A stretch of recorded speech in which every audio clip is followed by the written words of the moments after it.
Hi everyone, I am Chris Quinn. Welcome to the Beer Temple. I said it reversed that time. I am with my lovely wife, Margaret Quinn. Hi everyone. You are here increasingly more often lately. Yes, I am. Which is very nice. Becoming a familiar face once again. Yeah, and today, well, we're a couple days off our trip, which is becoming pretty much an annual trip up to Wisconsin, to Madison for the Great Taste of the Midwest. Really an awesome beer fest. I would say probably my favorite, not probably, absolutely my favorite beer event of the year. Yeah. I don't even think it's close. So yes, I'm including Dark Lord Day. Yes, I'm including Festival of Barrel-Aged Beers. The only thing I would maybe put it up close would be the festival. But the GABF? No, the festival. I've never been to GABF, but the Shelton 12%, the festival in Maine. Okay. It's just called the festival, which makes it very easy to talk about. Yeah, not confusing at all. But it's just an awesome time. It's worth a trip, I would say, if you're, depending how big into beer you are. It becomes kind of like a extended weekend event up there in Wisconsin, and I think it is worth the trip. Yeah, definitely. It's just a really well-run event. Lots of small little bands kind of dispersed throughout the grounds there. It's up in this big park right on the lake in Madison, Wisconsin. So it's, really well run, a lot of water, which is important, good food, and great beer. Yep, and just tons and tons and tons of beers, and just great beers that you would never have tried before. Some really well-made everyday beers. Everybody brings out their top guns. So the top gun could be their really well-made seasonal that they're very proud of, or their really well-made one-off, or their everyday that they really, really like as well. And it's awesome. And speaking of Top Guns, you just reminded me that we did meet Maverick and Goose up in Wisconsin. So if you guys are watching today, hello, and I got my photo. It looks good. So yeah, they basically, they were inverted and they took a photo of you. Yeah. Anyway, what range did you say that was? Like 1.5 meters? It was close. Yeah. It was close. So, why are we talking about that? Because these are two beers that were, these two specific beers were at the Great Taste of the Midwest. This one I had, this is the St. Louis IPA, or the STLipa from Urban Chestnut. I always make sure to hit Urban Chestnut. And this is one from Black Husky Brewing that somebody, Pat, I believe, brought in and said, he was talking about this beer even before he brought it in. Have you ever had it? It's like, I love it, I love it, I love it. I was like, Spruce, I don't know. I often really don't like Spruce beers, as I mentioned on the Berliner show.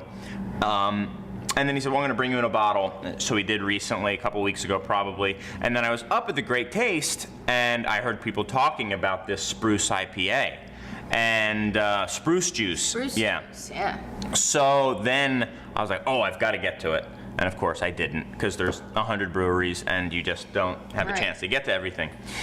But I wanted to thank, Pat. I hope I'm getting your name right, man.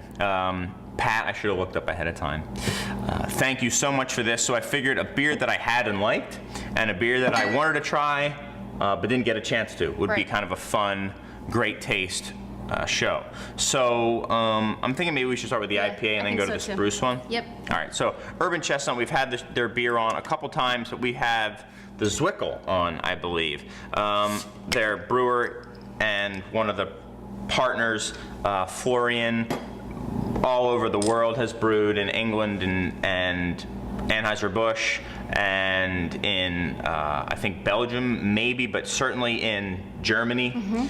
So really knows his stuff, and he does a lot of classic styles, but then he also does what he calls the Revolution series, where he kind of brews outside classic styles, and this is his St. Louis IPA. So yeah. Just immediately as you pour it in the glass, you can tell this, it's a beautiful beer. It's so crisp and clear looking in the glass. It's got great clarity. And it's kind of like I guess I would say pale orange color. They call it a STLipa. A STLipa. Oh, St. Louis IPA. Yeah, it's a double IPA apparently, so. Sorry, I interrupted you. I was just saying how it looks like a really well-made beer in the glass. It just, it's got great clarity. It almost kind of like glows and sparkles in the glass. And a nice big kind of head that's just sitting around, not really going anywhere.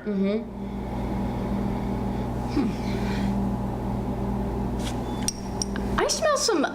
I do smell some significant malt in this. I mean, do you get like a lot of like the sweetness in the nose on this? Kind of like a candied orange thing. Well, it is a double IPA, so they tend to have more malt body. Definitely the West Coast style is very dried out, but these kind of Midwest IPAs or double IPAs are known for their kind of sweetness of character. So I don't know if he was taking that into account or he just wanted some nice firm malt. Also a little floral.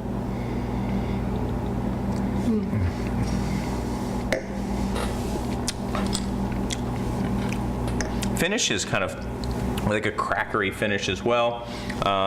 It's got a lot of that kind of floral and herbaceous note to it.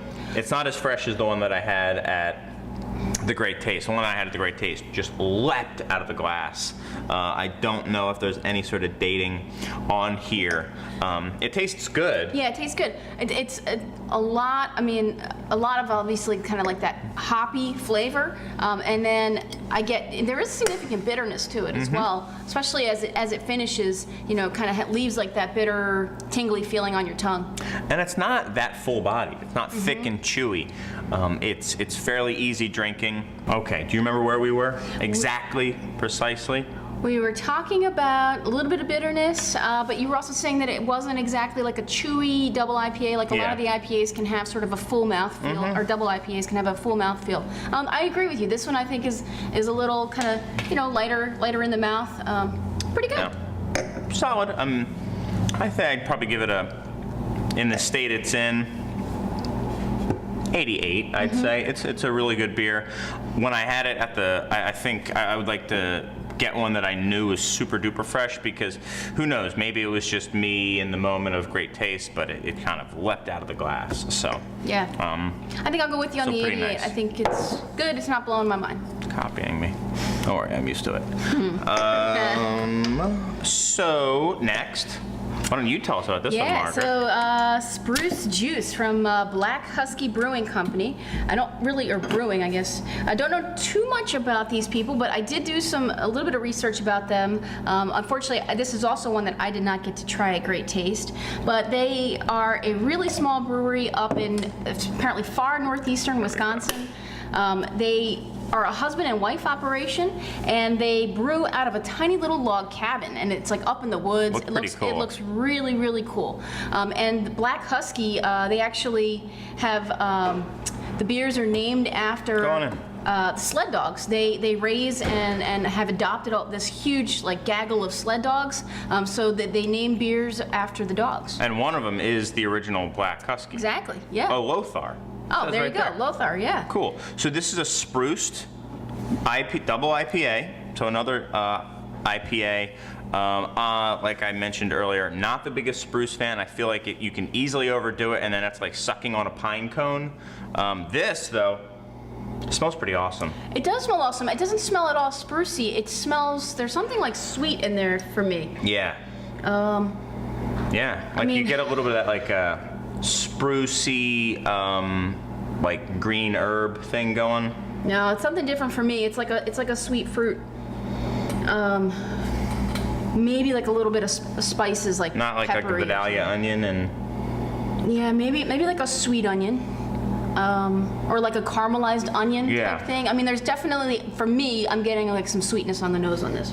For sure, it smells awesome. Yeah, caramelized onion. Maybe like an onion tart, if that sounds so cheesy and snobby to say. Well, no, but then you're getting some of the malt, the biscuity qualities in here too. Yeah. All right. Yeah, some of the maybe marmalade.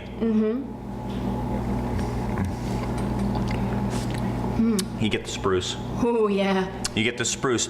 Like instead of like at first you get kind of the mouthfeel, and then it's like kind of like a pine needle thing. Wow. But not too bad. It's not like an acrid bitter. It's really just the flavor of it without that weird kind of. I really like this. I was not expecting to like it as much as I do, and I agree. It's because you get like that that spruciness, almost like a menthol type flavor, but it's not overpowering and it's not offensive in any way. No, and it's really just the aromatics of it, and it's I mean, maybe a little bitterness to it, but wow.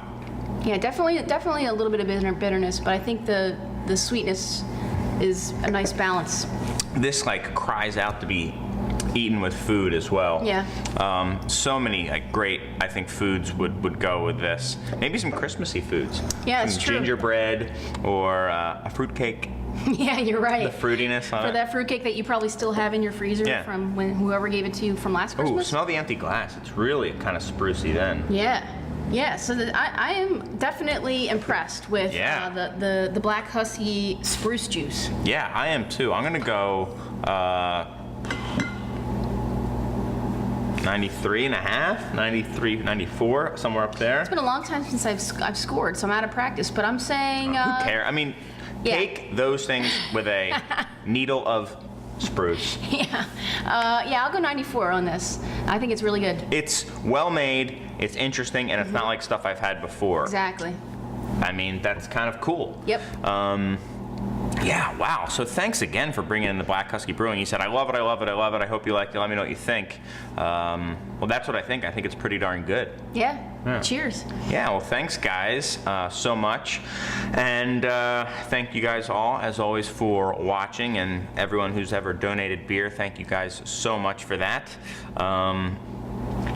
Yeah, I really do owe a thank you episode. Yeah, you're gonna have like just a running list, like Star Wars-esque, across the screen. But until I do that, I've got some really great spruced double IPA to drink, and hopefully you do too. If not, get on that. See you guys. Bye-bye.